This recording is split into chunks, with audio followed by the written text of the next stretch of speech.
केन उपनिषद आपका सामवेद से लिया गया है, ठीक है। यहाँ आप देखेंगे केन उपनिषद सामवेद से। और कौन सा उपनिषद लिया गया है, कल मैंने बताया था आप लोगों को,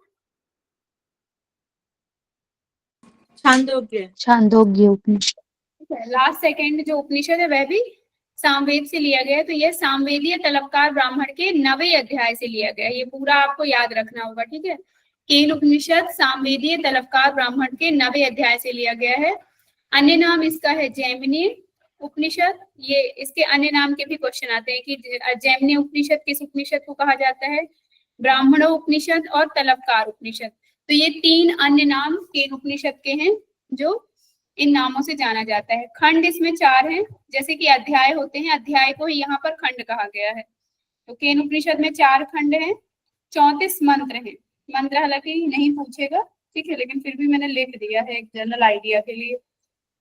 आपका जो विषय है, विषय से तात्पर्य ये है कि सभी उपनिषद में ना एक लाइन मिलेगी आप लोगों को विषय। विषय का तात्पर्य है कि आपका सिलेबस, जो आपके सिलेबस में पढ़ना क्या है, क्योंकि उपनिषद तो वैसे भी बहुत बड़ा है। हम पूरे 34 के 34 मंत्र तो पढ़ेंगे नहीं, जितनी हमें आवश्यकता है हम उतनी पढ़ेंगे।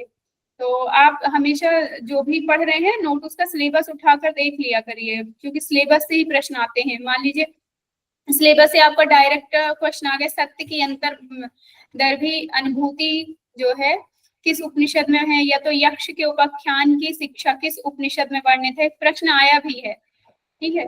तो ये विषय का मतलब है ये आपका सिलेबस है, ये मैंने सिलेबस लिख रखा है। सेम ऐसा मैंने ईशावासी उपनिषद में भी लिखा था, आपने देखा होगा, विद्या विद्या की अवधारणा करके, और इसके ईश के गुण ऐसा कुछ करके मैंने लिखा था।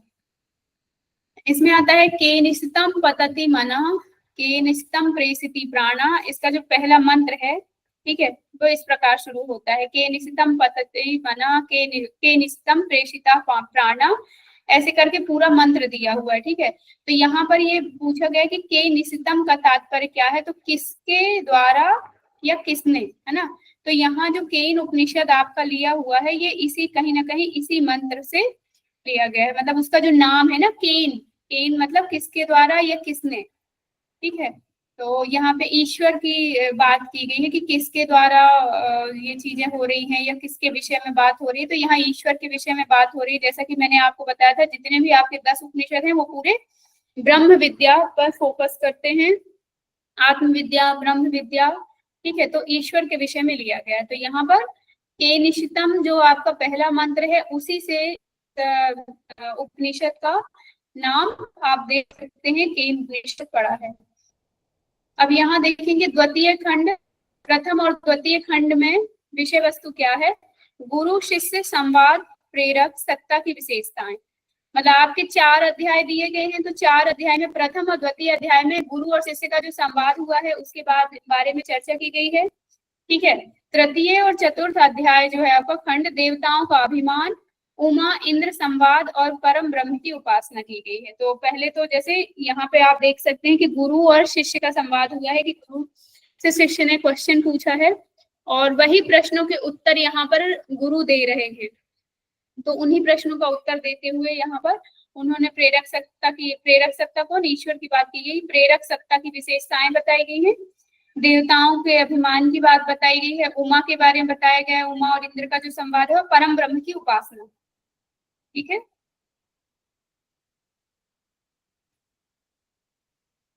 सब जुड़ गए हैं ना, ठीक है।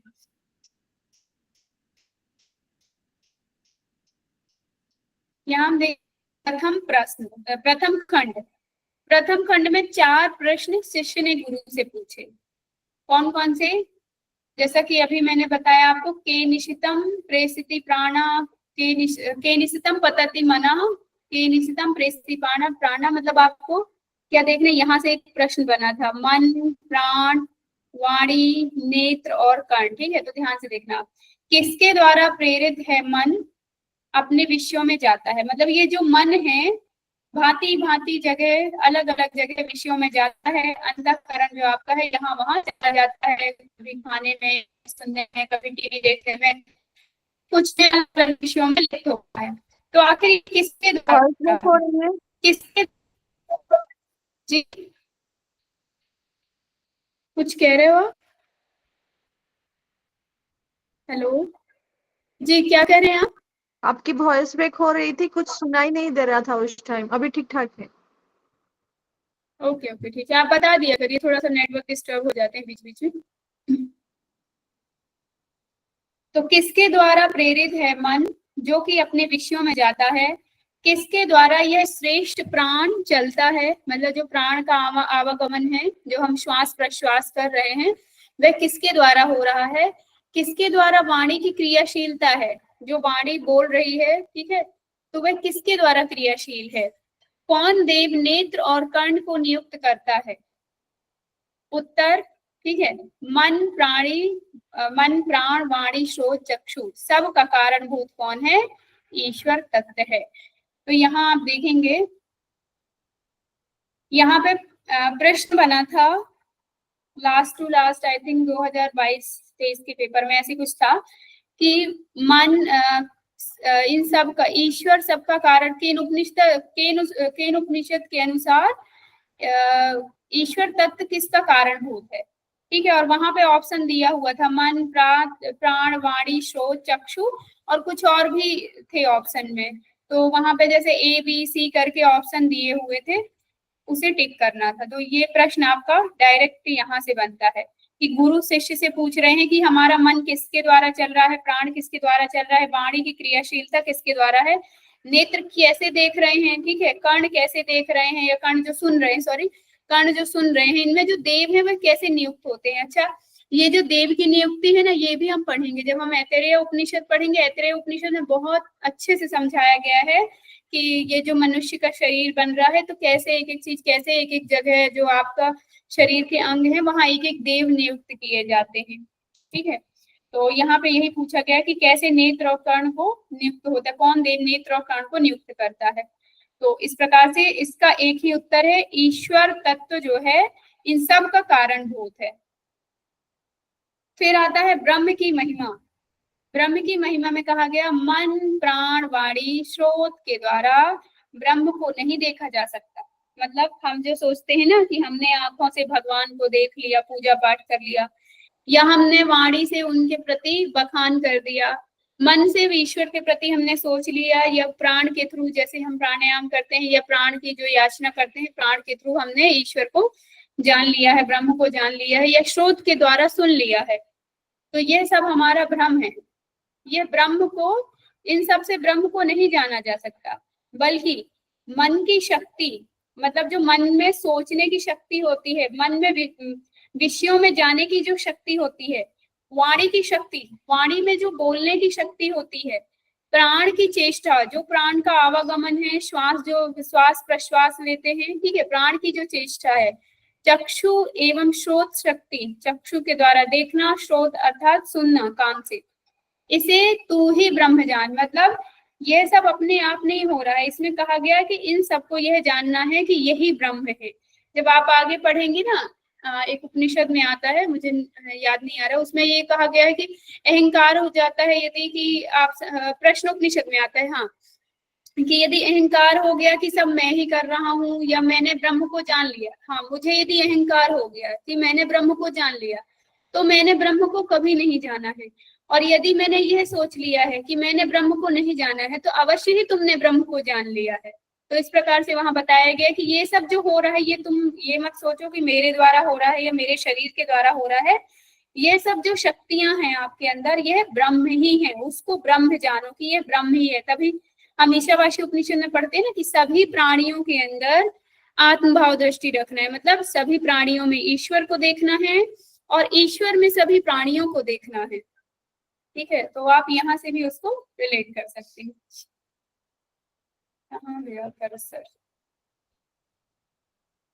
नेक्स्ट द्वितीय खंड आप देखेंगे, ब्रह्म ज्ञान, आत्मा एंड मस्तिष्क की बात की गई है, जो कि आपका सिलेबस का विषय है। ब्रह्म की सहज अनुभूति कैसे होती है, इसमें कहा गया ब्रह्म की सहज अनुभूति, आत्मना विदन्ते वीर्यम विद्या विदन्ते अमृतम, ये पूरी लाइन आती है दूसरे खंड का 4th नंबर का जो मंत्र है उसमें। अब इस मंत्र को आप थोड़ा सा अच्छे से बुक में पढ़ लेना, ठीक है। आत्मज्ञान से आत्मबल की प्राप्ति होती है, आत्मबल से विद्या की, यहाँ पे बताया आत्मना विदन्ते वीर्यम, मतलब बल की प्राप्ति, वीर्यम विद्या, विद्या की प्राप्ति होती है, फिर विद्या विदन्ते अमृतम, और आत्म विद्या से आत्म स्वरूप परमात्मा की प्राप्ति होती है। ठीक है, परम ब्रह्म को प्राप्त कर यथार्थ लक्ष्य पा लिया वह बुद्धिमान पुरुष प्रत्येक तत्व में प्रत्येक तत्व प्राणी में परमात्मा को व्याप्त जान अमर हो जाता है।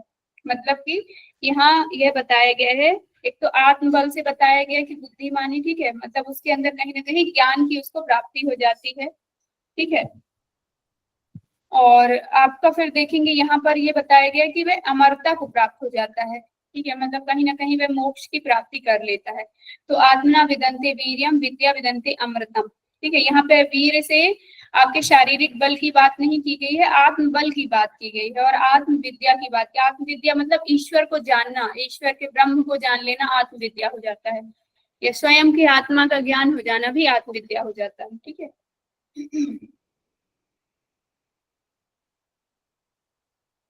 नेक्स्ट है आपका तृतीय खंड है यक्ष का उपाख्यान।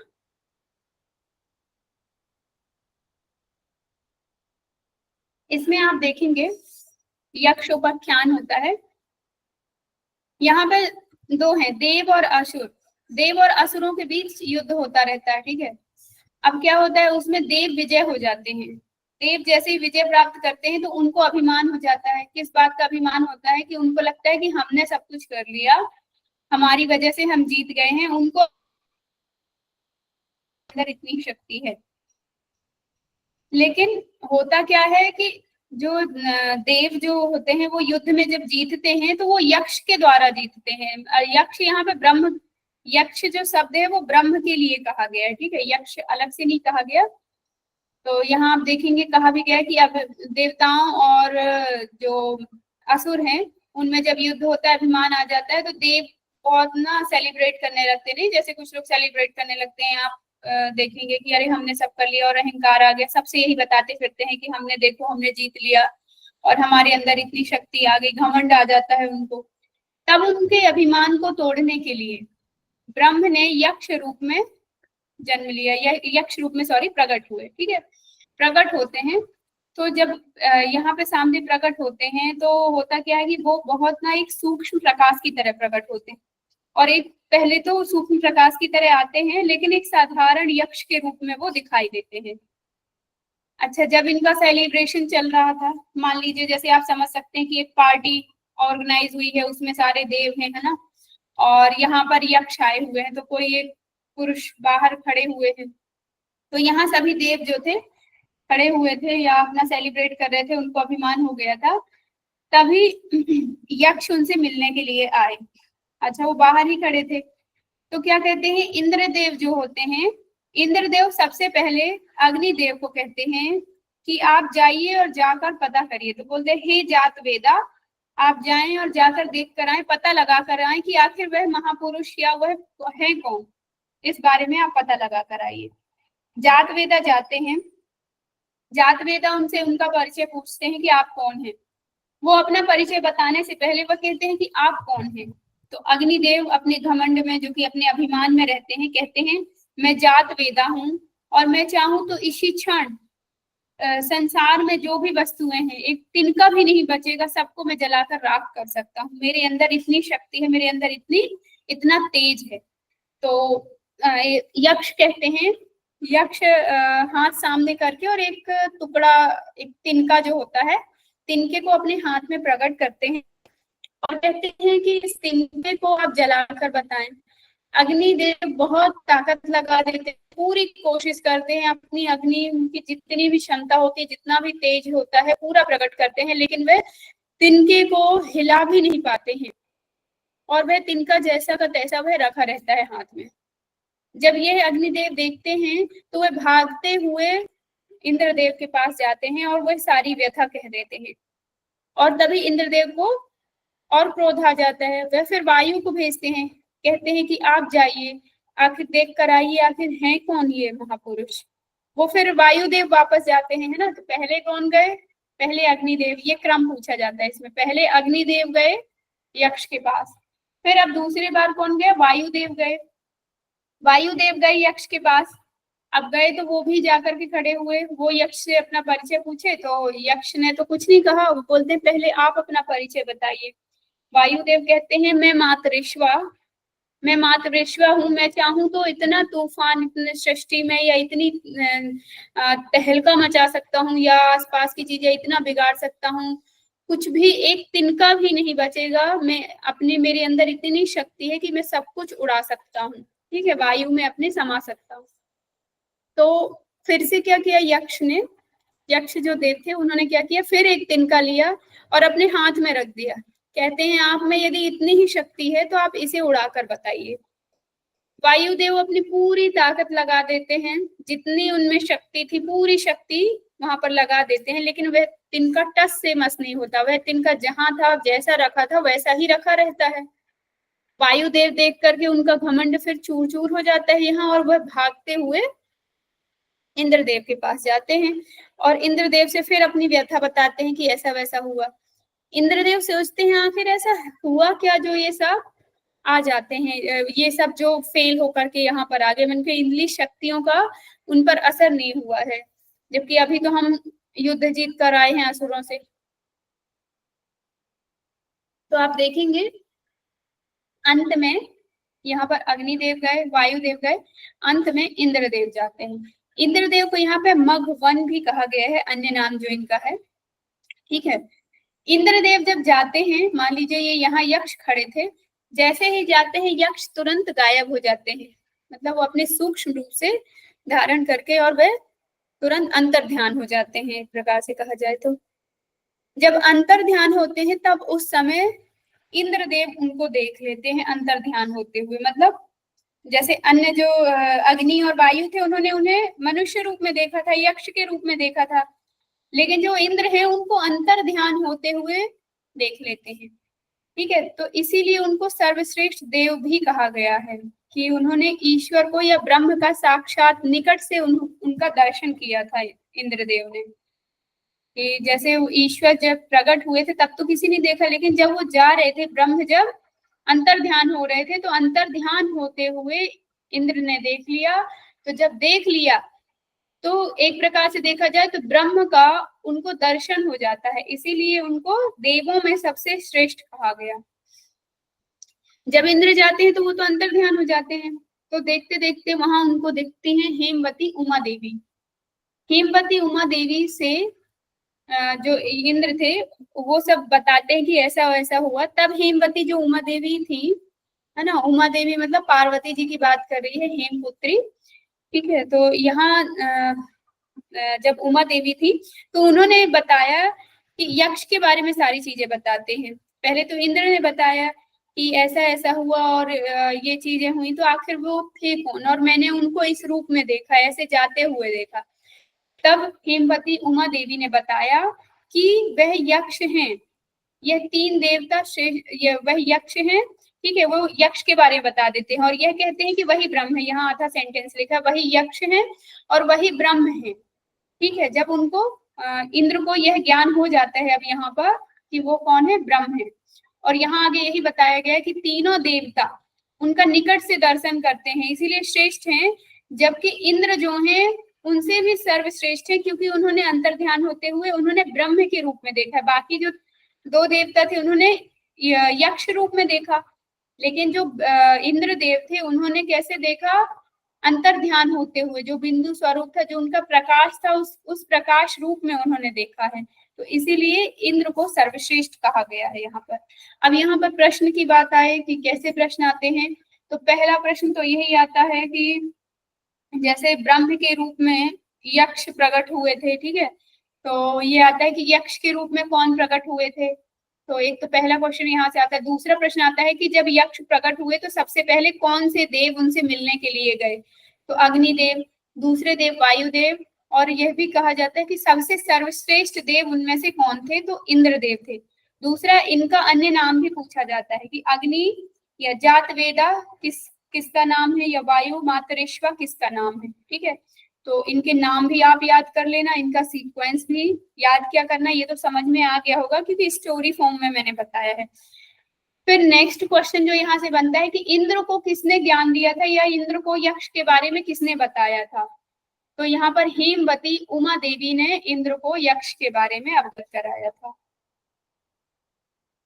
नेक्स्ट है चतुर्थ खंड, ब्रह्म तद्वन नाम से प्रसिद्ध है। ठीक है, तद मतलब भजनीय, अन मतलब रस। ठीक है, मतलब जिसका भजन करने से रस की प्राप्ति, रस की अनुभूति है। ठीक है, बोलते हैं ना कि रस मतलब वो नहीं जो हमारे जीभ में टेस्ट आता है, वो जिसमें इंसान झूमने लगता है। तो इसलिए यहाँ पर ब्रह्म को क्या नाम दिया गया, तद्वन। और यह प्रश्न में आ चुका है कि कौन से उपनिषद में तद्वन शब्द का वर्णन आता है, तो आपका केन उपनिषद में आता है। तो यह भी याद करने वाला शब्द है। इसका अर्थ है प्रेम पूर्वक भजने, ध्यान करने योग फल, उसे संपूर्ण प्राणी प्रिय मानते हैं। ठीक है, मतलब जो ब्रह्म है वो भजने लायक है, ध्यान करने योग्य, और उसे क्या है, संपूर्ण प्राणी मानते हैं। ब्रह्म की उपस्थिति का संकेत कैसे हुआ, जैसे इंद्र ने देखा था, कहा गया की उपस्थिति का संकेत क्या था, तो ब्रह्म की उपस्थिति का संकेत आदि दैविक संकेत था। ठीक है, आदि दैविक आपने सुना होगा ना, जैसे ताप होते हैं आदि दैविक, मतलब जो देव के द्वारा जो कष्ट दिए जाते हैं उनको आदि दैविक बोलते हैं। तो आदि दैविक कैसे होते हैं, जो भी मतलब आप देखेंगे भूस्खलन हो गया या तो भूकंप हो गया, बिजली गिरना हो गया, ठीक है, इस प्रकार से जो भी है वो आदि दैविक में आ जाते हैं।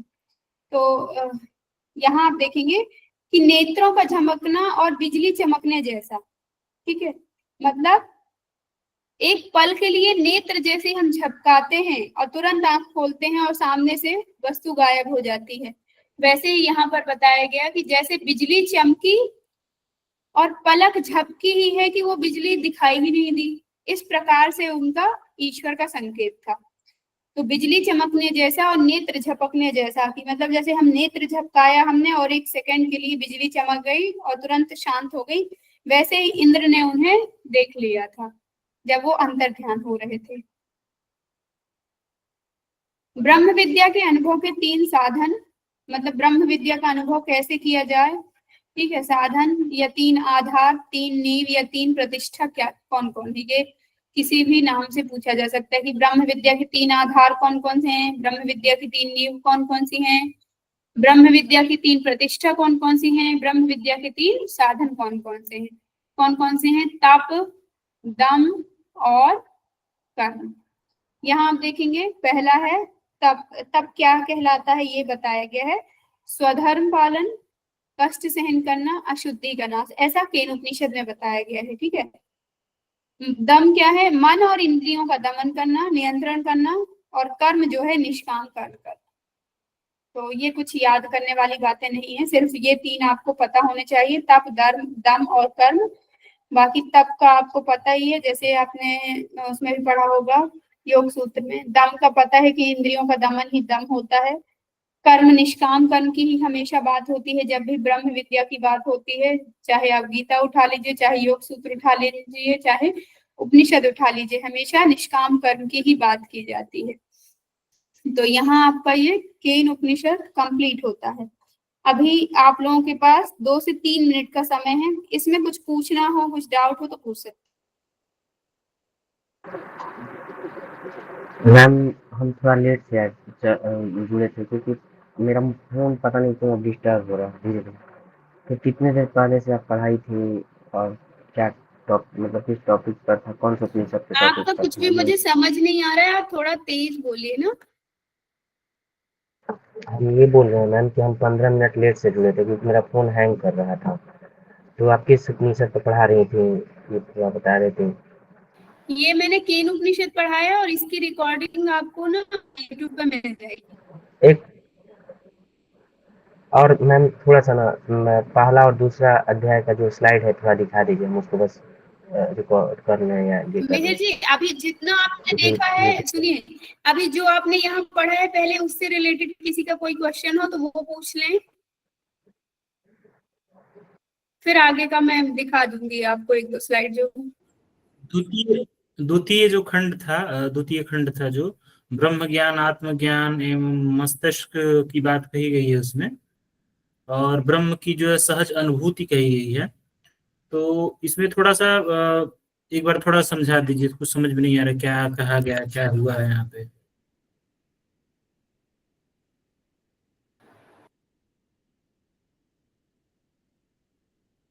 ब्रह्म की अनुभूति से बात यहाँ पर अनुभूति कहाँ पे आप कह रहे थे?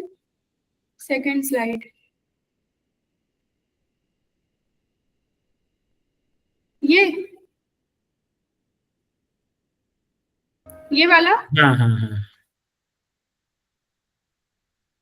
इसमें कुछ नहीं, सिंपल सी बात कही गई है। कहा कि आप ब्रह्म को जानेंगे कैसे, अनुभव कैसे करेंगे।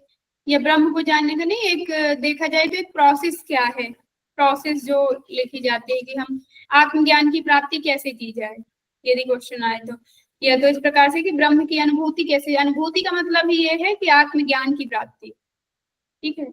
और यहाँ उसका जो विषय है आत्मा इन मस्तिष्क करके, ये आपके सिलेबस में लिखा हुआ है ब्रह्म ज्ञान के विषय में, कि आत्मा के द्वारा प्रकार से ब्रह्म को जाना जाए, ठीक है। तो यहाँ मंत्र आता है, पूरा मंत्र मैंने नहीं लिखा, एक बार उपनिषद खोलकर आप लोग देख लेना पूरा मंत्र क्या है।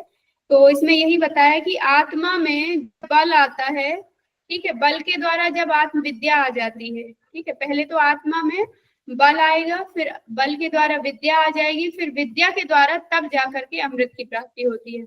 अब यहाँ विद्या से तात्पर्य ये पढ़ाई लिखाई या फिर उपनिषद को जानने की बात नहीं की गई है। एक तो पहले आत्म बल की बात की गई है, ठीक है। आत्म बल का तात्पर्य ये होता है कि जैसे हमारा मन जो यहाँ वहां भटकता है, तो पहले तो धारणा, जैसे हम एक शब्द में कहें ना, धारणा करना, धारणा हो जाना, फिर ध्यान की स्थिति में जाना और समाधि की स्थिति में जाना। इस प्रकार से यहाँ आप इसको कोरिलेट कर सकते हैं, ठीक है। कि पहले आत्म बल आता है, मतलब इंद्रियों का एक प्रकार से देखा जाए तो भटकना या विषयों में जाना बंद होना, ठीक है। आत्मिक दृष्टि हो जाती है। फिर जब दूसरा आत्मविद्या आती है, आत्मविद्या की बात यहाँ पे की गई है, ज्ञान। आप जैसे उपनिषद में पढ़ेंगे तो आत्मविद्या तब होती है जब एक तो स्व को व्यक्ति जानने लगता है, आत्म स्वरूप का ज्ञान होने लगता है, या तो ईश्वर का ज्ञान हो जाता है। जैसे हमने पढ़ा था ना, सोहम अस्मि, जो तुम हो मैं वही हूँ। मतलब खुद को जान लिया, ईश्वर को जान लिया तो स्वयं को भी जान लिया, या स्वयं को जान लिया तो ईश्वर को जान लिया। तो ये बात यहाँ की गई है और कुछ नहीं, ठीक है। उसमें उसमें ये दिखा रहा है कि मतलब जो वो ब्रह्म को जान लेता है, तो मतलब सब जगह जो है ब्रह्म जो है वो व्याप्त तत्व के रूप में, मतलब यही होता है ना। ये नहीं दिया गया कि ब्रह्म को जो जान लेता है। पहली बात तो ब्रह्म को जानना कैसे है ये सिखाया गया है। हाँ, मतलब ऐसे सिखाया गया कि आत्म का ज्ञान होता है, खुद का ज्ञान करता है, फिर उसके अंदर बल आता है, फिर पहले तो देखिए, नहीं, पहले तो मान लीजिए मैं एक सिंपल प्रोसेस बताऊं, जैसे आपका शरीर है, ठीक है। अभी हमको क्या अनुभूति है कि हमारा शरीर है और ये कहीं ना कहीं आत्मा है, लेकिन हम फिर भी किसमें ज्यादा फोकस है? भौतिकता में, ठीक है। तो उससे निकल के जब शारीरिक आत्मा रूप का में। ज्ञान होता है कि जी, कि आत्मा भी कुछ है, ठीक है। मान लीजिए स्लाइड से कुछ नहीं है, मैं सिंपल बता रही हूँ आपको कि जैसे हम समझते हैं कि आत्मा भी कुछ है, तो पहले तो आत्मा के बारे में जानते हैं। अब हम आत्मा को क्या करते हैं, आत्मा को जानने के लिए विभिन्न प्रकार की क्रियाएं करते हैं, जिससे इंद्रियों को कंट्रोल हो जाना और दुनिया भर का जैसे प्राणायाम करना, ये सब चीजें करना, सब चीजों से क्या होता है, तो आत्मबल आता है। मतलब आत्मबल आना मेन यदि कहा जाए तो इंद्रियों को, जो 10 प्रकार से इंद्रियां हमारी भटक रही हैं, यहाँ वहां जा रही हैं, तो उसको सिर्फ ईश्वर में लगा देना या स्वयं आत्मिक दृष्टि ले आना, वो आत्मबल कहलाता है, ठीक है। जिसमें ये षड रिपु का नाश हो जाता है और आपके पंच क्लेश का नाश हो जाता है, वह होता है आत्मिक बल। फिर उसके बाद आत्मज्ञान होता है। आत्मज्ञान मतलब एक तो सौ का ज्ञान कि मैं आत्म स्वरूप हूँ, ठीक है। जैसे बोलते सोहम अस्मि, ये स्वयं का ज्ञान हो गया, ठीक है। और वहां पर परमात्मा का भी उससे ज्ञान हो जाता है, तब जाकर वह अमर होता है, मतलब कैवल्य की स्थिति तक पहुंच जाता है या मोक्ष की स्थिति तक पहुंच जाता है, ऐसा हम कह सकते हैं, ठीक है। ठीक है ma'am, thank you.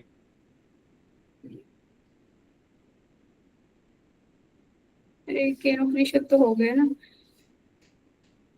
Kathopanishad.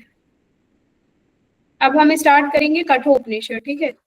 Ma'am एक बार स्लाइड दिखा दीजिए थोड़ा, तेनोपनिषद का कौन सी स्लाइड दिखा दूं आपको? जो अभी अरे आप ये पढ़ा रही थी जिस पर। एक मिनट रुकिए।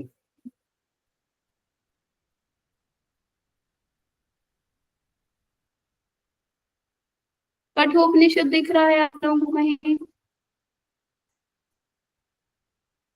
अभी तो केनोपनिषद, केनोपनिषद लिख। अरे कठोपनिषद का कहाँ गए? चलो पीडीएफ से ही देखती हूँ। कठो का मैम इसके ऊपर ही तो है, केन के ऊपर ही तो कठो लिखा हुआ था, ये तो रहा।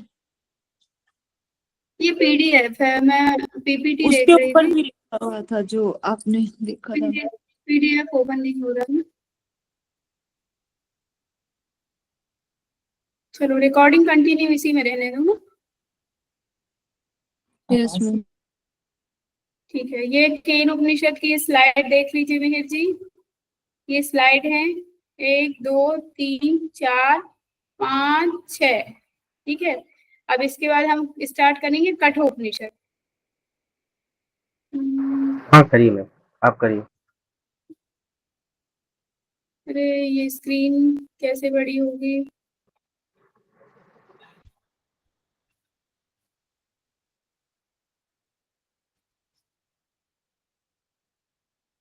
मैम शायद मैग्नीफायर है ना इधर राइट हैंड पे नीचे, कहाँ है? शायद यही यही हाँ। और जो प्लस वाला है शायद इससे प्लस वाले से। ओके ओके, नहीं मैं ये ऑफ करना चाह रही थी, ये जो चारों तरफ ये है ना। चलो ठीक है, नहीं हो रहा कोई प्रॉब्लम नहीं उससे।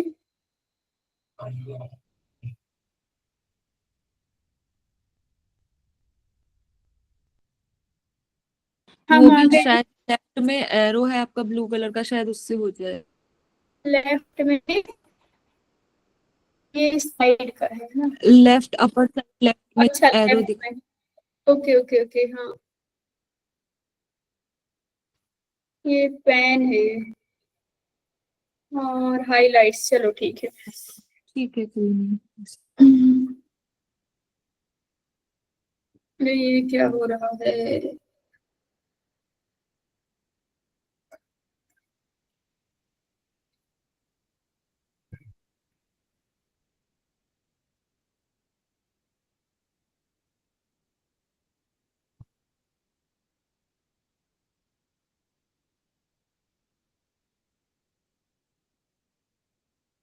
इसमें आप लोगों को पेन दिख रहा है कहीं से, जहां से? ये तो हाईलाइट का आ रहा है। अंडरलाइन, ये अंडरलाइन इससे हो रही है। चलो पेन ठीक तो है। शायद वही था ना जहाँ पैरों पे देख रहे थे, वही तो पेन था। ओके, चल कहाँ रहा है पेन? ये ऊपर नीचे हो रहा है, कलर नहीं है इसमें। टेक्स्ट ए पे एक बारी देखिए, जो टेक्स्ट में टेक्स्ट लिखा हुआ ना ए, शायद इससे लिखा जाए। किससे? नीचे नीचे ये ए हाँ। Okay, dot circle. Type text.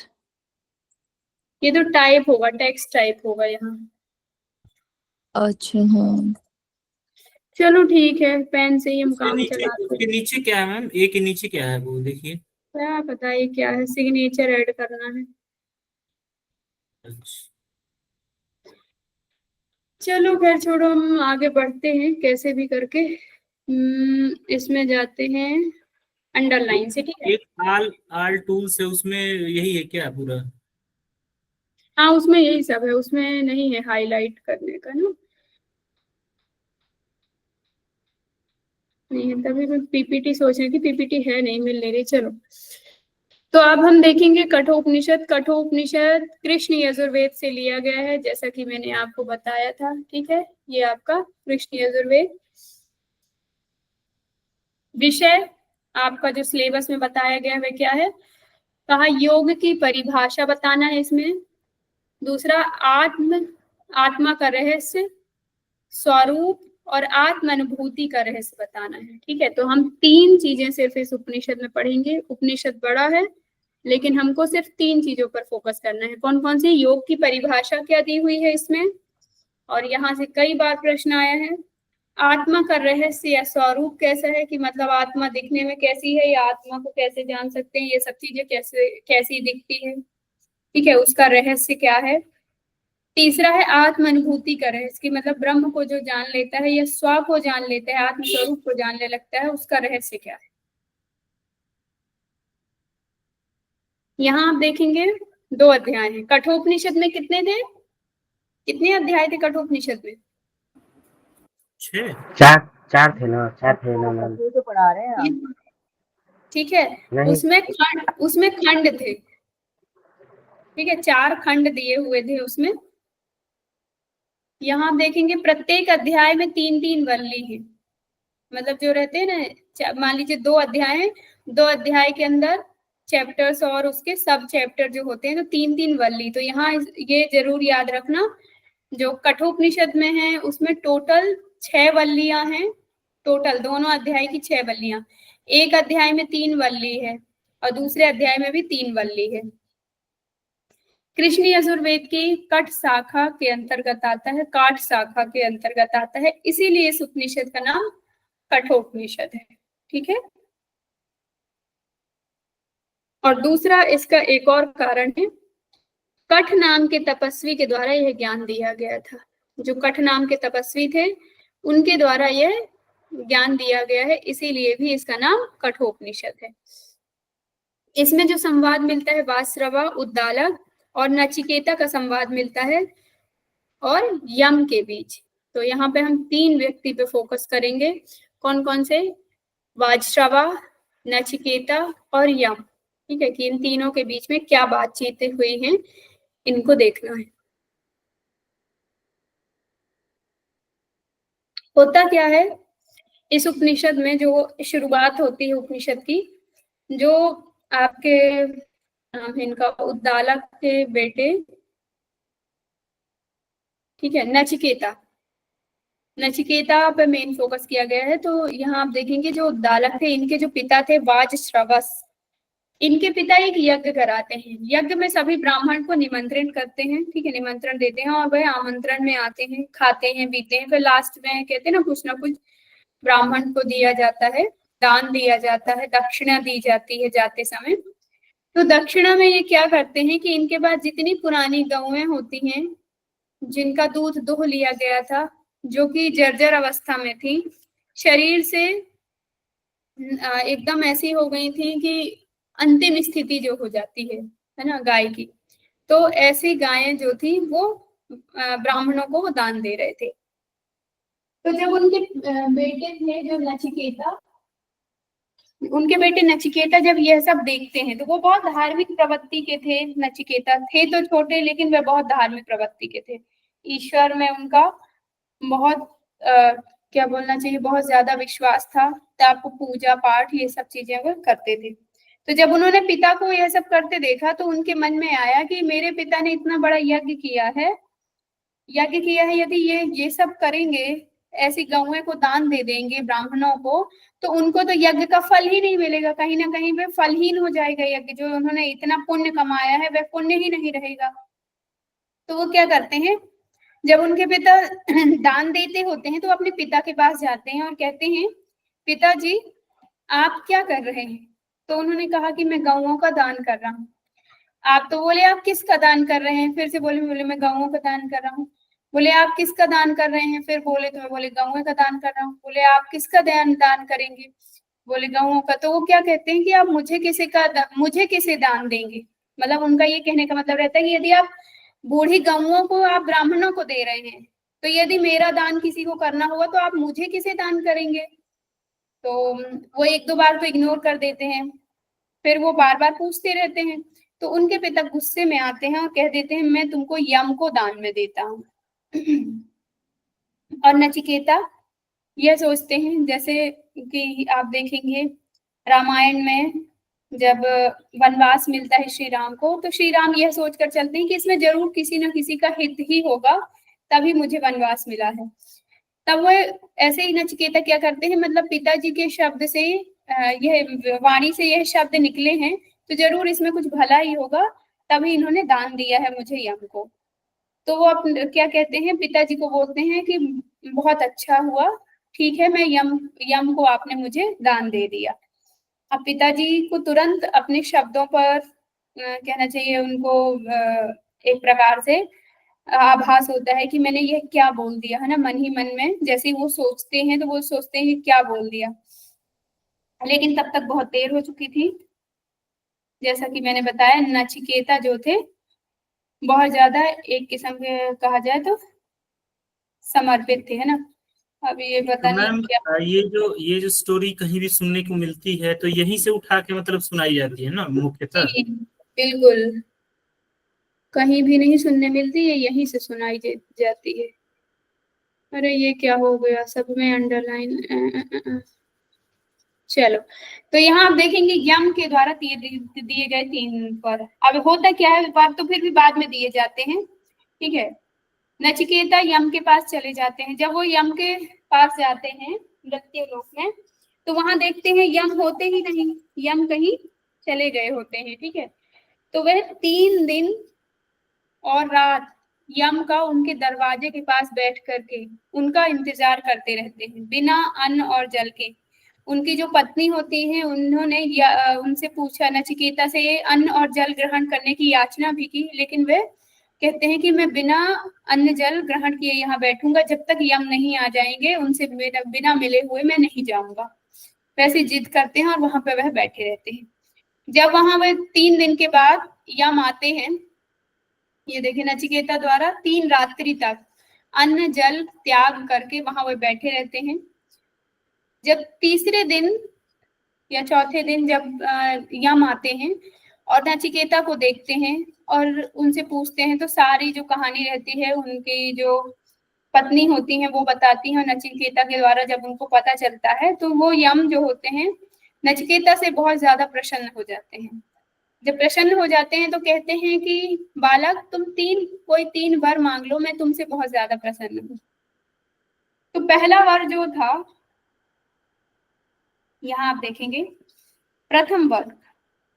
तो नचिकेता सबसे पहला वर्ग क्या मांगते हैं? शांत संकल्प सुमना। ठीक है, हम लोग जाते तो कौन सा वर मांगते? आप लोग कौन सा वर मांगते? अभी तो धन शक्तिमान। नहीं, अभी धन मांगते और युद्ध सिद्धि मांगते। भूमिका जी, आप वर तो नहीं मांगती? कोई यहाँ JRF मांगती, JRF। नहीं, जैसे नचिकेता ने वर मांगा, पता चले हम जैसे कोई कन्या गई तो कहीं हमें वर चाहिए है। आप तीनों वर में वर दे दीजिए बस। एक एक ही अच्छा वर से पति दे, एक अच्छा पति दे वर की दीजिए। कमी लगी हुई है क्या, वर मांग रहे हैं? वही तो, ये तीनों वर नहीं चाहिए, बस एक ही वर दे दीजिए। ठीक है, तो कुछ लोग तो हालांकि यहाँ वर प्राप्त कर चुके हैं, तो उनके लिए मैं नहीं बोलूंगी, जो नहीं प्राप्त किए हैं उनके हिसाब से उपनिषद में वर।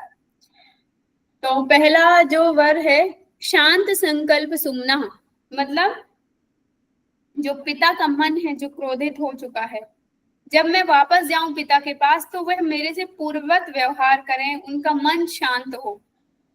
ठीक है, तो यहाँ पे वह पहला वर यही मांगते हैं कि पिता का क्रोध शांत हो जाए, मेरे प्रति वह पूर्वक व्यवहार करें और प्रसन्न चित्त हो।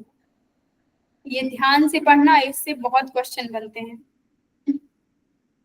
दूसरा वर, जब यम कहते हैं कि दूसरा वर मांग लो, तो नचिकेता कहते हैं कि मुझे अग्नि विद्या बताइए। अग्नि विद्या मतलब स्वर्ग, कि व्यक्ति का मृत्यु के पश्चात क्या होता है, कहाँ जाता है, कैसे जो स्वर्ग लोक है कैसा होता है, ये सारी चीजें पूछते हैं। तो उसे अग्नि विद्या के रूप में बताया गया। तो यहाँ पे यम बताते भी हैं, ये आप देखेंगे, स्वर्ग लोक जो है भय, शोक, मृत्यु, जरा, भूख, प्यास रहित है। ठीक है, इसे ही स्वर्ग लोक कहा गया, जो भय से मुक्त है, शोक से मुक्त है, मृत्यु से मुक्त है, जरा, जहां ना तो बुढ़ापा आता है, ना भूख लगती है, ना प्यास लगती है। ठीक है, वह है स्वर्ग लोक। और यही क्या है? यही अग्नि विद्या है। तो कहा गया, जैसे ही जब वह ये पूछते हैं तो मतलब यम को भी आश्चर्य होता है कि एक छोटा सा बालक किन विषयों में, मतलब मैं किसी साधारण व्यक्ति से पूछता, ठीक है, तो वो यह कहता कि अरे कुछ ये दे दीजिए, कुछ धन दौलत, ये सब चीजें दे दीजिए, है ना। वो ये तब सब तो पूछते नहीं स्वर्ग के बारे में और पिता के क्रोध के बारे में, तो बहुत प्रसन्न हो जाते हैं। तो कहते हैं कि मैं तुम्हारे प्रश्न से बहुत प्रसन्न हुआ हूँ, अतः आज से मेरे द्वारा कही हुई यह अग्नि विद्या तुम्हारे नाम से प्रख्यात होगी, अर्थात नचिकेता अग्नि के नाम से जानी जाएगी। नचिकेता उनका नाम था, तो नचिकेता अग्नि के नाम से भी जानी जाएगी। तो इसीलिए यहाँ पे प्रश्न भी बनता है कि अग्नि विद्या को और किस नाम से जाना जाता है, तो नचिकेता अग्नि के नाम से जाना जाता है, या स्वर्गलोक। ठीक है। तीसरा प्रश्न जब आता है, कहते हैं कि अब तीसरा वर मांग लो। तीसरा वर्ग मांगते हैं, कहते हैं कि आत्मज्ञान, आत्मा का रहस्य, आत्मविद्या या मृत्यु पश्चात क्या होता है, ये बता दीजिए, है ना। कि मतलब आत्मज्ञान क्या होता है या आत्मविद्या क्या होती है, आत्मा के रहस्य के बारे में नचिकेता पूछते हैं। जब ये प्रश्न पूछते हैं तो यम जो होते हैं कई प्रकार के प्रलोभन देते हैं और कहते हैं ये तुमने क्या मांग लिया, ये तो संभव नहीं है, इससे अच्छा तो तुम 100 वर्ष की आयु मांग लो, बेटे पोते सैकड़ों वर्ष की आयु मांग लो, बेटे पोते गौ पशु हाथी अश्व और हिरण भूमि मंडल का साम्राज्य मांग लो, अपनी इच्छा का जीवन मांग लो, चिरकाल जीवन मांग लो, जीव कम वित्त, मतलब जीव कम मतलब चिरकाल के लिए कहा गया, वित्त अर्थात धन संपत्ति मांग लो, लेकिन इस विषय में तुम मत पूछो। ठीक है। यम उनको प्रलोभन दे देते हैं कि देखो यदि आत्मविद्या के बारे में इस बच्चे ने पूछा, यदि मैं ये सब बोलता हूँ तो वह क्या बोलता है। लेकिन नचिकेता तो वो भी डिनाई कर देते हैं, बोलते हैं मुझे तो ये सब कुछ नहीं चाहिए। तो कहते हैं संपूर्ण भोगों में उत्तम भोगने वाला मांग लो, अप्सराएं मांग लो, रथ मतलब स्वयं अपना रथ देने के लिए तैयार हो जाते हैं, अप्सराएं मांग लो, जो चाहिए वो मांग लो, लेकिन यह मत पूछो। तब भी वह नचिकेता क्या कहते हैं, नहीं मुझे तो सिर्फ आत्मविद्या ही जानना है। ठीक है। तो कहते हैं योग प्रभो अवयवो, उदय और अस्त होने वाला जो है योग है। ठीक है। इधर पे एक वाक्य आता है कि योग क्या है, प्रभो और अवयवो है, यहाँ पे वो बताते हैं। फिर इसके बाद सबसे पहले वो शुरुआत करते हैं योग से ही कि आत्मविद्या है क्या और आत्मविद्या को प्राप्त कैसे किया जा सकता है, या ब्रह्म को कैसे जाना जा सकता है। ठीक है। या फिर ब्रह्म विद्या को कैसे जाना जा सकता है, आत्मज्ञान की प्राप्ति कैसे की जाती है। तो कहते हैं सबसे पहले बताते हैं योग प्रभो अवयवो, मतलब ये योग जो है वह तो उदय होने वाला भी है, अस्त होने वाला है। मतलब उदय मतलब आपके शुभ संस्कारों की उत्पत्ति होगी, और अभो मतलब अशुभ संस्कारों का नाश होगा। जब योग का अभ्यास स्टार्ट करते हैं या योग स्टार्ट करते हैं तो क्या होता है, शुभ संस्कारों की उत्पत्ति होने लगती है, जितने भी अशुभ संस्कार हैं उनका क्या होने लगता है, विनाश होने लगता है।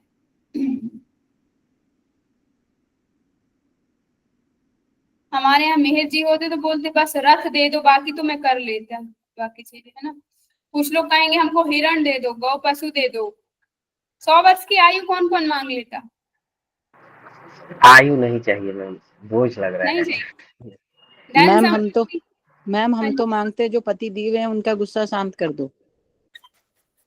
अच्छा, मतलब यहाँ पिता का गुस्सा शांत कराया जा रहा है, आप पति का गुस्सा करते शांत करते हैं। ये भी अच्छा वर है, पति शांत संकल्प सुमना। नहीं ऐसे आप मांगते मेरे पति शांत संकल्प सुमना, है ना। बिल्कुल मैम। तो ठीक है। तो इस प्रकार से आप लोग वर मांगते, लेकिन नचिकेता ने क्या मांगा, आत्मज्ञान मांगा। हम लोग तो यहाँ तक पहुंच भी नहीं पाते। जीवन यात्रा के 2 मार्ग बताए गए हैं। जब इंद्र समझाना चालू करते हैं तब आगे जाके ये सब चीजें मिलती हैं। कहा कि पहला मार्ग है श्रेय मार्ग और दूसरा मार्ग है प्रेम मार्ग। श्रेय अर्थात, एक मिनट हम इंटरप्ट करना चाहेंगे। जब वो नचिकेता जो होते हैं यम से जो वो कर लेते हैं कि नहीं मुझे आत्मज्ञान ही चाहिए, तो आत्मज्ञान के रूप में जो यम है वो यम जो है एक ही मतलब सूत्र में वो करते हैं कि योग प्रभाव या योग नहीं, मैं आपको वही बताती जा रही हूँ। ये आगे अब जितना हम पढ़ेंगे पूरा योग के बारे में, आत्मज्ञान के बारे में अब हम पढ़ना स्टार्ट कर रहे हैं। तो सबसे पहले हम स्थितियां जान रहे हैं कि योग होता कैसे है। फिर 2 प्रकार के, जैसे हम पढ़े कि मार्ग कौन कौन से, जैसे अब योग को प्राप्त करना है, ठीक है, तो उसके लिए 2 मार्ग कौन कौन से हैं।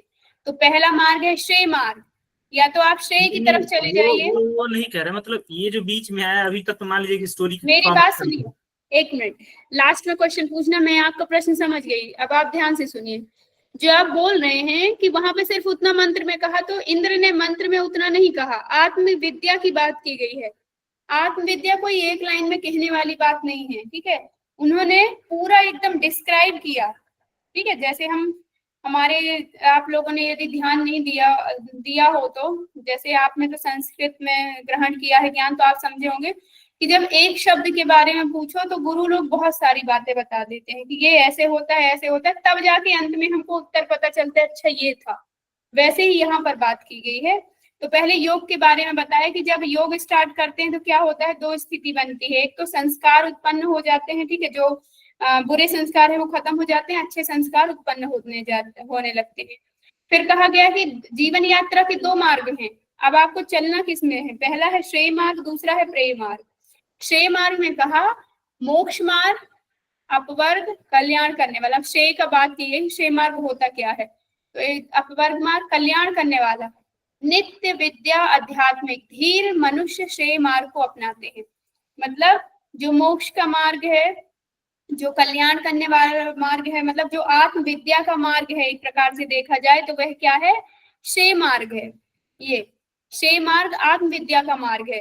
फिर दूसरा कहा गया कि जिस प्रकार हम संसार में रह रहे हैं, सुख भोग रहे हैं, ठीक है, यहाँ पर हर एक चीज अनित्य है, अविद्या है, पथ भ्रष्ट करने वाले भौतिक चीजें हैं।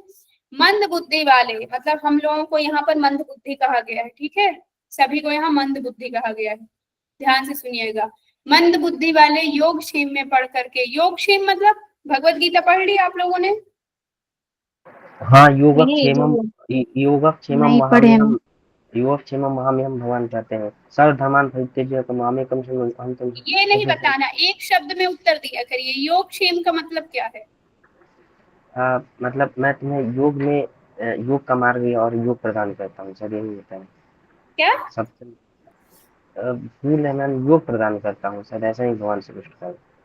शायद नहीं, अब आपने इतना लंबा श्लोक बोला तो उसका अर्थ भी पता होना चाहिए ना, एक शब्द में उत्तर देना सीखिए। मैंने पूछा योग क्षेम, तो हमें योग क्षेम के बारे में बताना है। योग क्षेम होता है प्राप्त हुई वस्तु की सुरक्षा करना और अप्राप्त वस्तु के लिए हमेशा प्रयासरत रहना। मतलब जैसे एक सिंपल एग्जांपल से समझ सकते हैं, जैसे कि मिहिर जी संस्कृत में काफी अच्छे श्लोक बोल लेते हैं, मंत्र बोल लेते हैं, ठीक है, तो उसको वह संरक्षित कर रहे हैं, और अप्राप्त जो है, जो मंत्र उनको नहीं पता है या जो ज्ञान उनको नहीं पता है, तो उसको वो प्राप्त करने का प्रयास कर रहे हैं। या दूसरा एग्जाम्पल कि हम जैसे नेट हमारा क्लियर हो गया है, अब हम जेआरएफ के लिए प्रयासरत है, मतलब नेट को तो हमने संभाल कर रखा ही है, उसकी कहीं ना कहीं आवश्यकता पड़ेगी ही, अब लेकिन आगे फिर से बढ़ रहे हैं, मतलब कुछ ना कुछ मन में इच्छा बनी रहे आगे प्राप्त करने की, वही क्या है योग क्षेम, और जो प्राप्त है उसकी सुरक्षा करते रहे। तो मंद बुद्धि वाले तो लोग होते हैं वो योग क्षेम में पढ़कर क्षेम मार्ग को अपनाते हैं, ठीक है। तो यहाँ पर मतलब जो सांसारिक व्यक्ति है वह भौतिक सुख की तरफ जाता है वही क्या है प्रेम मार्ग। ये प्रेम मार्ग को एक प्रकार से समझाया गया है क्षेम मार्ग को। तो आपसे प्रश्न इस प्रकार से आएगा, जीवन यात्रा के दो मार्ग कौन कौन से हैं, क्षेम मार्ग और प्रेम मार्ग। अब यहाँ देखिए योग की परिभाषा बताई गई है कि अब जैसे जो योग है वो संस्कारों, बुरे संस्कारों को खत्म करता है, अच्छे संस्कारों को उत्पन्न कर देता है।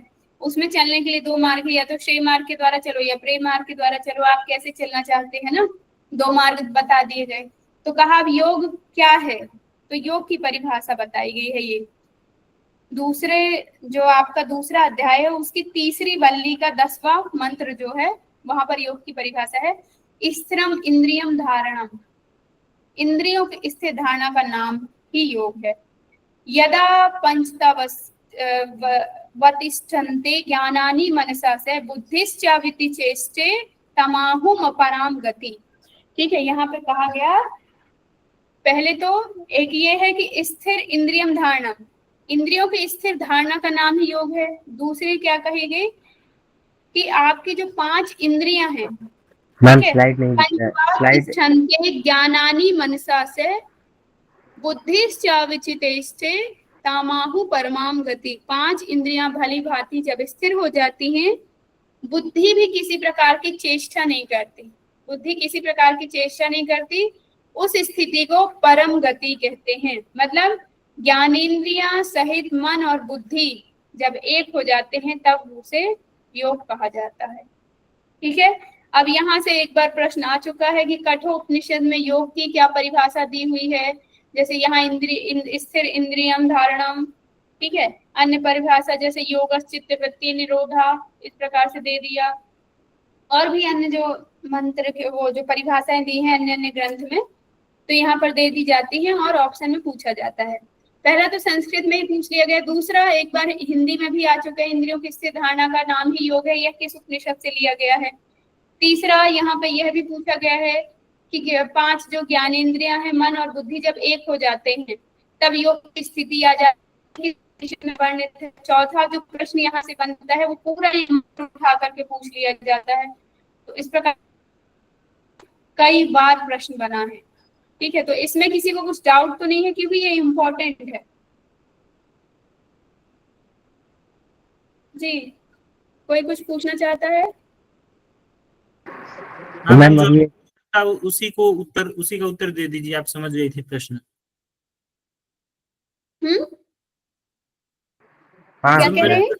अभी लास्ट क्लास है फिर।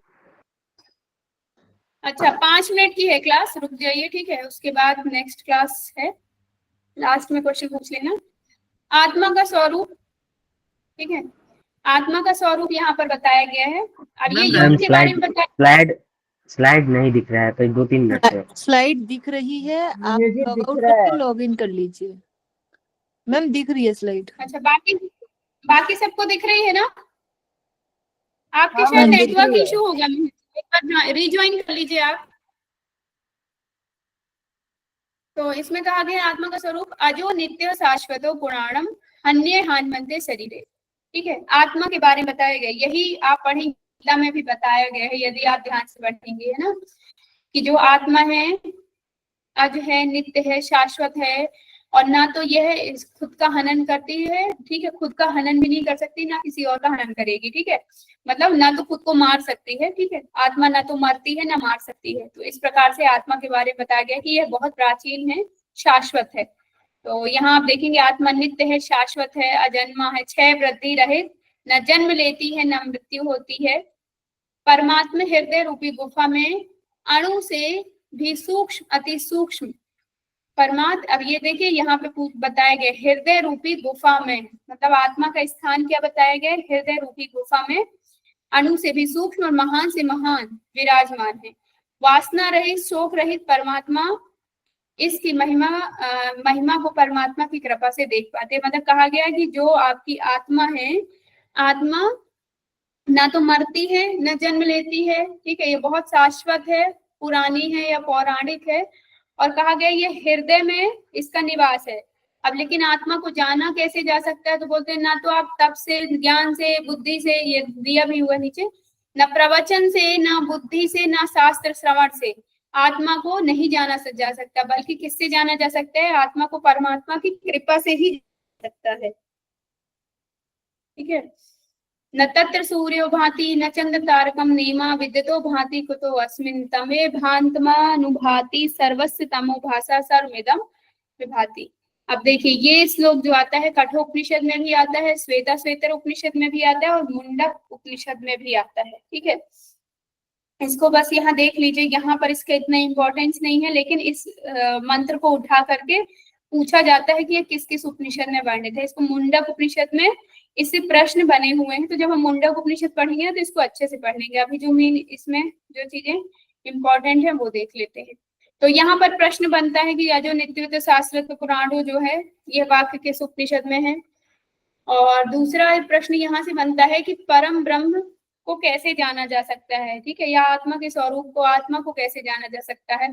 तो कहा इसे सिर्फ परमात्मा की कृपा से जाना जा सकता है। और कैसे नहीं जाना जा सकता, तो ना प्रवचन से, ना बुद्धि से, ना शास्त्र से, मेधा, ये 3 ऑप्शन वो करके आ भी सकता है प्रश्न में, आज शायद आया भी है। ठीक है, तो इसलिए ये लाइन तो ध्यान से ही पढ़ना। नेक्स्ट हम देखेंगे परमात्म प्राप्ति के साधन बताए गए हैं। परमात्म प्राप्ति के साधन कौन कौन से हैं? तो कहा गया साधन कैसे बताए गए, हमारे शरीर में ही उनके स्थान को उनको कोरिलेट करके बताया गया। आत्मा रथी, शरीर रथ है, बुद्धि सारथी है, बुद्धि सारथी, मन लगाम, इंद्रिय घोड़े और विषय जो है मार्ग है। मतलब जैसे आपने देखा था ना अर्जुन का रथ, उस प्रकार से आप देख सकते हैं कि जो रथी है आत्मा है, मतलब जो सहयोगी, ठीक है, या उसको चलाने वाली जो रहती है, जो रथ में बैठी हुई है। शरीर जो है रथ है, मतलब ये आपका ये जो शरीर। परमात्मा प्राप्ति है वो मतलब नचिकेता का डाउट क्लियर करवा रहे हैं, ये हम हाँ जी, वही है क्या? जी जी जी, नचिकेता का डाउट क्लियर हो रहा है। बंगाली, बंगाली हैं आप?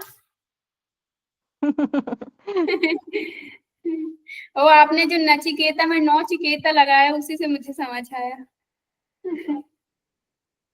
ठीक है, तो आत्मा रथी है, मतलब जो हमारा शरीर है, मान लीजिए हमारा शरीर जो है रथ के समान है, आज कुछ बना नहीं पा रहे हैं रथ और इंद्रिय घोड़े, तो शरीर रथ है। रथ में जैसे जो व्यक्ति बैठता है ना, उसको रथी कहा जाता है। तो आत्मा को क्या कहा गया कि वह रथी है। फिर कहा गया सारथी, सारथी जैसे कि भगवान कृष्ण थे, अर्जुन के सारथी थे ना, तो कहा बुद्धि जो है वह सारथी है। मन लगाम, जैसे घोड़े की लगाम जो होती है जो खींचते हैं, उसे लगाम कहा गया मन को। और घोड़े जो कहा गया है, जो आगे घोड़े घोड़े दौड़ रहे हैं चार, वो दो घोड़े या एक घोड़े चार घोड़े जिस प्रकार से, है ना, तो उसमें कहा गया जो घोड़े हैं वह क्या है, इंद्रियां हैं, और मार्ग जो है विषय है। तो इस प्रकार से परमात्म प्राप्ति के यहाँ पर साधन 1, 3, 4 में बताए गए हैं। 1, 3, 4 का अर्थ समझ गए? पहले अध्याय की तीसरे बल्ली के 4th नंबर का जो मंत्र है उसमें बताया गया है ये, ठीक है। ये जो जो चीजें थोड़ा सा इंपॉर्टेंट लग रही है उनका मंत्र जरूर देख लेना, ठीक है, इसका मंत्र एक बार पढ़ लेना। अब यहाँ कहा गया मन इंद्रिय के साथ रहने वाला आत्मा ही भोगता है। 11 द्वार बताए गए। ये कंपैरिजन कई बार पूछा गया ना, कई बार पूछा गया कि सारथी किसे कहा गया है, तो बुद्धि को, या तो इनमें ना ऐसे आता है जो वो मिलान करने वाले क्वेश्चन आते हैं ना, यहाँ 4 ऑप्शन दे दिए, फिर यहाँ 4 ऑप्शन दे दिए, ये 4 मान लीजिए यहाँ दे दिया और उसके सामने 4 और दे दिया गया, फिर उसका टिक करने के लिए आया कि पहले का क्या दूसरे का क्या उत्तर, जो मिलान वाले आते हैं उस प्रकार से भी इसका मैचिंग वाला क्वेश्चन आता है। इसमें फिर बताया गया मन इंद्रिय के साथ रहने वाला आत्मा ही भोगता है। 11 द्वार, शरीर पूरी में आंख, 2 कान, मुख कितने हुए 5, गुदा 6, लिंग 7, नाभि 8, ठीक है, ब्रह्मरंध्र, यहाँ पे ना अभी वो नहीं लिखा है, नाक नहीं लिखा है, नाक के छिद्र 2 हो जाएंगे इस, ठीक है, तो इसमें लिख लीजिए आप लोग, क्योंकि यहाँ तो लिखते नहीं बने। आंख, कान, नाक, ठीक है, ये 3 कितने हो गए, 2, 4, 6 हो गए। फिर मुख 1 हुआ 7, गुदा 8, लिंग 9, नाभि 10 और ब्रह्मरंध्र 11। तो इस प्रकार से 11 द्वार बताए गए हैं, ये लिख लेना कॉपी में। मैम अब रहने दीजिए, 5 मिनट रुक जाइए, 5 मिनट का और बचा, आपकी क्लास 4:20 से है, ठीक है, परेशान मत होइए आप लोग। श्रेष्ठता, 1-2 स्लाइड बची हुई हैं। श्रेष्ठता बताई गई है कि सबसे श्रेष्ठ कौन है, तो कहा गया इंद्रियों से श्रेष्ठ विषय, विषय से श्रेष्ठ मन, और मन से श्रेष्ठ बुद्धि, बुद्धि से श्रेष्ठ आत्मा। मतलब हमारी जो हम देखेंगे इंद्रियां हैं, ठीक है, 10 इंद्रियां हैं, विशेषता हम 5 लेके चलते हैं क्योंकि ज्ञान इंद्रियां सबसे मेन काम उन्हीं का होता है। तो ज्ञान इंद्रियां यदि हम देख लिया जाए तो इंद्रियों से श्रेष्ठ कहा गया विषय, मतलब जो जिन विषयों में भटकता है मन, और फिर विषय से भी कहा गया श्रेष्ठ मन है, क्योंकि मन को व्यक्ति लगाम लगा सकते हैं ना, मन को हम जहां चाहे जिस विषय में चाहे उसमें लगा सकते हैं, तो इसीलिए विषय से श्रेष्ठ मन को रखा गया, और मन से भी श्रेष्ठ बुद्धि को रखा गया कि जब बुद्धि आ जाती है, ज्ञान आ जाता है, मेधा कहते हैं ना, मेधा आ जाती है, तब जाकर के मन भी वश में किया जा सकता है। तो मन से भी श्रेष्ठ बुद्धि को कहा गया, और बुद्धि से श्रेष्ठ भी कहा गया कि अब बुद्धि तो भूल जाओ, बुद्धि तो फिर भी सोच समझ कर लगाना पड़ता है कि कहाँ जाए कहाँ नहीं, आप उससे भी श्रेष्ठ हो गई आत्मा। जब व्यक्ति आत्मिक स्वरूप में आ जाता है तब वह अव्यक्त हो जाता है और परम ब्रह्म पुरुष को प्राप्त करता है। और कहा गया सबका स्वामी जो है परम ब्रह्म है। तो यहाँ देखिए मैंने एक एरो टाइप से बनाकर लिख दिया है ताकि आपको याद करने में इजी हो। और याद भी नहीं करना, आप छोटे रूप में जाइए कि हमारे जैसे शरीर में 10 इंद्रियां हुई, इंद्रियां को कौन कंट्रोल करता है? मन। मन को कौन कंट्रोल करता है? बुद्धि। बुद्धि से ऊपर जाएंगे तो आत्मा। ठीक है, तो इस प्रकार से श्रेष्ठ आपको खुद याद रखना है, मतलब आपको समझना है, समझेंगे तो याद हो जाएगा। इंद्रिय, विषय, मन, बुद्धि, बुद्धि से श्रेष्ठ आत्मा, आत्मा श्रेष्ठ माया, अव्यक्त जो होती है परमात्मा, ब्रह्म, परम ब्रह्म पुरुष, यहाँ पे श्रेष्ठ बताया गया। अब देखिए एक वाक्य जो बार बार हम पढ़ते हैं, उत्तिष्ठ जागृते प्राप्त वरा निबोध क्षुरश धारा निशिता दुरत्य दुर्गम पथस्तत् कवियो वदंती। ठीक है, मतलब आपका ये 1-3-14 में दिया हुआ है, पहले अध्याय की 3री वल्ली के 14 नंबर का जो मंत्र है। अभी आप देखेंगे उत्तिष्ठ जागृत प्राप्त वरा निबोध, ये बार बार विवेकानंद हाँ जी ठीक है, 1 मिनट रुक जाइए, मैं थोड़ा सा एक स्लाइड कंप्लीट करा दूं ना, उसके बाद आप लोग बीच में डिस्टर्ब करिएगा। ठीक है, तो आप देखेंगे कि उत्तिष्ठ जागृत विवेकानंद जी के द्वारा यहाँ से यह वाक्य लिया गया है। तो ये कठोपनिषद के से यह वाक्य लिया गया है, और कठोपनिषद भी किससे लिया गया है? कृष्ण यजुर्वेद से। तो कहीं ना कहीं ये कृष्ण यजुर्वेद का मतलब यजुर्वेद का यह वाक्य है। उठो जागो और श्रेष्ठ महापुरुषों को पा करके परम ब्रह्म को प्राप्त करो, जो कि यह मार्ग जो है छुरे की धारा के समान दुर्गम है, लेकिन इस मार्ग पर चलना है। इसका फल क्या होगा यदि इस मार्ग पे चलते? तो कहा मृत्यु के मुख से सदा के लिए छूट जाएंगे। अब यहाँ पे देखिए, एक तो आप मोटिवेशन के लिए जो विवेकानंद जी ने कहा कि सभी जितने भी महापुरुष, जितने भी युवा हैं, उठो जागो, आलस्य मत करो। ठीक है, मतलब आप अपने कर्तव्य करते रहो, कर्म करते रहो। लेकिन यहाँ जो बताया गया है, यहाँ ब्रह्म को प्राप्ति करने की दृष्टि से या आत्मज्ञान की दृष्टि से बताया गया है कि जब डेली अभ्यास किया जाएगा, बिना आलस्य के अभ्यास किया जाएगा, तब जाकर के आप आत्मज्ञान की प्राप्ति कर सकते हैं। ठीक है, यहाँ पे सांसारिक या भौतिक लक्ष्य की बात नहीं की गई है। नेक्स्ट है परमात्मा का मानव शरीर में निवास। तो देखेंगे कैसा है, कहा गया अंगुष्ठ मात्र पुरुषयो मध्य आत्मनि तिष्ठन्ति, मतलब परमात्मा जो है अंगुष्ठ मात्र का है। ठीक है, उस दिन आपने बताया था ना, तो परमात्मा का ये भी यहाँ से प्रश्न बन चुका है कि परमात्मा का जो आकार है वह कैसा बताया गया? अंगुष्ठ मात्र बताया गया है। किस उपनिषद में बताया गया है यह नहीं पूछा जा सकता, क्योंकि आगे आप जितने योग उपनिषद पढ़ेंगे, जैसे शायद त्रिशिखो उपनिषद में भी बताया जाएगा, ध्यान बिंदु में भी है, तो आगे 2-3 उपनिषद में भी आप पढ़ेंगे तो ये मिलेगा आपको। ठीक है, इसमें भी हम पढ़ेंगे, शायद छंदज्ञ बृहदारण्यक किसी में है, और यह पुरुष के मध्य में स्थित है। ठीक है, पुरुषो मध्य आत्मनि तिष्ठति, मतलब पुरुष के मध्य में स्थित है। ईशानो भूत भविष्य न ततो विजुगुप्से। विजुगुप्से हमने ईशावासी उपनिषद में पढ़ा था कि ईर्ष्या और द्वेष रहित होकर के ही इसे जाना जा सकता है। ठीक है, जब ईर्ष्या नहीं होगी, द्वेष नहीं होगा, इसकी बात की जाती है, ना ततो विजुगुप्से। तो यहाँ पे देखिए, ये वही हिंदी में लिख दिया है मैंने, ये मंत्र जो बता दिया, ये 2 अध्याय के प्रथम वल्ली का 12वां है। शरीर के मध्य में हृदय काश में दिया है। परमात्मा का जो परिमाप है वह क्या है? अंगुष्ठ मात्र है। ठीक है, रूप रस गंध शब्द स्तर पर मैथुन आदि का सुख मिलता है, वही परमात्मा से सुख मिलता है। स्वप्न और जागृत अवस्था में भी जो दिखाई देता है वह परमात्मा है। अध्यात्म योग से परमात्मा को देखिए, अभी इसमें प्रश्न है कि परमात्मा को कैसे जाना जाता है, तो अध्यात्म योग से परमात्मा को जाना जा सकता है। अभी हमने जो द्वार पढ़े तो परमात्मा की पूरी विशेषता बताई जा रही है। ठीक है, कि परमात्मा जो है 11 द्वारों का निवासी है, ज्योति स्वरूप है, धूम्र रहित, वृहत, सर्वश्रेष्ठ है। अनुशासन बताया गया, इसमें देखिए अनुशासन अलग प्रकार से बताया गया है। ठीक है, जब हृदय की सभी ग्रंथि खुल जाती हैं, मनुष्य अमर हो जाता है, वही क्या है? अनुशासन है। और यह प्रश्न पूछा जा सकता है कि अनुशासन के बारे में कठोपनिषद में क्या कहा है। तो जब हृदय की सभी ग्रंथियां खुल जाती हैं, मनुष्य अमर हो जाता है, वही क्या है? अनुशासन है। अर्थात जब उसको आत्म अनुभूति हो जाती है, ब्रह्म अनुभूति हो जाती है।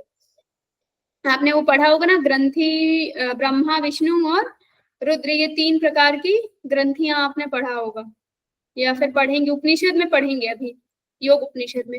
हृदय में 101 नाड़ियां हैं। ठीक है, अब यहाँ नाड़ियों के विषय में चर्चा की गई है। तो 101 नाड़ियों का वर्णन किस उपनिषद में आता है? कठोपनिषद में, जो कि मूर्धा की ओर निकली हुई है। ठीक है, मूर्धा मतलब आपका जो बात की गई है ब्रह्मरंध्र की तरफ की बात की गई है। अच्छा, मूर्धा का भी बहुत अच्छा एक्सप्लेनेशन है, वो मैं बाद में बताऊंगी। अभी बस इतना जान लीजिए, 100 नाड़ियां जन्म मरण दिलाने वाली है, 1 नाड़ी मूर्धा सुषुम्ना अमर करने वाली है, ठीक है। और यहाँ आप देखेंगे ऊर्ध्व मूल मदा शाखम अश्वत्थ सा, मतलब अश्वत्थ जो होता है इसका पीपल का पेड़ होता है, तो कहा गया पीपल के पेड़ में ऊर्ध्व मूल किए हुए, मतलब ऊपर की तरफ जड़ है पीपल के पेड़ की और नीचे की तरफ शाखा है, ठीक है, इस प्रकार के। तो ये ईश्वर से यहाँ पर तुलना की गई है कि जैसे ये संसार है पूरा नीचे की तरफ शाखाएं हैं और ऊपर जड़, जहां से ये स्टार्ट हुआ है, ऊर्ध्व मूल कहाँ है इसका, ऊपर है, अर्थात परमात्मा है इसका मूल है। तो ये यहाँ पे नाड़ियां याद रखना, परिमाप याद रखना, ठीक है, ग्रंथि, और ये तो सिंपल सी बात है कि परमात्मा कितने द्वार का निवासी है, ये भी शायद पूछा सकता है, अध्यात्म योग, ठीक है, और मूर्धा नाड़ी। बस खत्म ही है आप लोगों का, ये लास्ट है।